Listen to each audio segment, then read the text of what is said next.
وسهلا مشاهدينا المتابعين الكرام، أسعد الله أوقاتكم بكل خير ومرحبا بكم في حلقة جديدة من برنامجكم الحد الرياضي، واللي غنتكلموا فيه طبعا عن المشكلة اللي وقعت بين اللاعب الدولي المغربي محمد الشيبي واللاعب الدولي المصري حسين شحات، وذلك بعد نهاية مقابلة القمة اللي جرت بين بيراميدز والأهلي المصري، حيث قام اللاعب شحات بالضرب والسب والقذف في حق محمد الشيبي. في نهاية المقابلة الاتحاد المصري كيتدخل وكيوقف اللاعب حسين شحات لمقابلتين.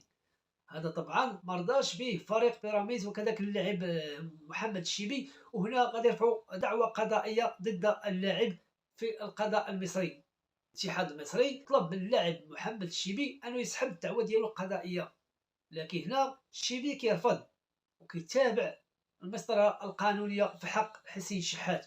القضاء المصري غادي ينصف اللاعب محمد الشيبي وغادي يحكم على حسين شحات بسنه موقوفه التنفيذ وغرامه ماليه قدرها 100,000 جنيه. وهنا الاتحاد المصري ما غاديش يعجبو الحال وغيقوم بتنفيذ القرار بايقاف محمد الشيبي ل6 مباريات وغرامة مالية قدرها 100,000 جنيه، وذلك لأن اللاعب محمد الشيبي التجأ القضاء وخصو يحترم القوانين المعمول بها داخل المنظومة الكروية في الاتحاد المصري. هذا القرار خدا استياء كبير داخل الأوساط المغربية ولا كذلك الأوساط المصرية، فكيبان بأن الاتحاد المصري فهو كيميل بشكل كبير الفريق الاهلي وكيساعدو حتى في الالقاب باش يفوز بها. اذا ما استغربوش باش نشوفوا هذا القرار مشحف في حق اللاعب بيراميدز اللاعب محمد الشيبي اللي ما غاديش يكون حاضر في 6 مقابلات.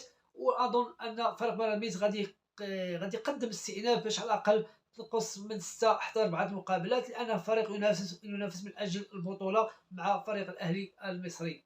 رسالتي للاعب محمد الشيبي انه لازم عليه يرحل من مصر، لان هذا الشيء اللي وقع ليه يمكن غادي يكون مشاكل كثيره من هنا قدام، لانه غادي يكون عليه سخط كبير من طرف الجماهير الاهلاويه، سخط كبير من بعض الاعلاميين والاقلام المحسوبه على الاهلي المصري، سخط كبير من الاتحاد المصري لانه رفض امتثال الاوامر ديالهم. كنقول ليه خرج من مصر، راه عندك امكانيات كبيره باش تالق مع فرق كبيره وتبين وتبرهن، خصوصا انك انت مستدعي المنتخب المغربي في المقابله القادمه ان شاء الله من طرف وليد الركراكي الناخب الوطني المغربي. اذا ما عندك ما دير تما، راه عندك امكانيات كبيره باش تكون فرق كبيره وما عندك ما دير مشاكل ديال مصر. الاتحاد المصري كيجامل فرق الزمالك والاهلي، فهذه امور واضحه وباينه للعيان. الى هنا نوديكم والى اللقاء في موضوع اخر ان شاء الله. دمتم في رعايه الله.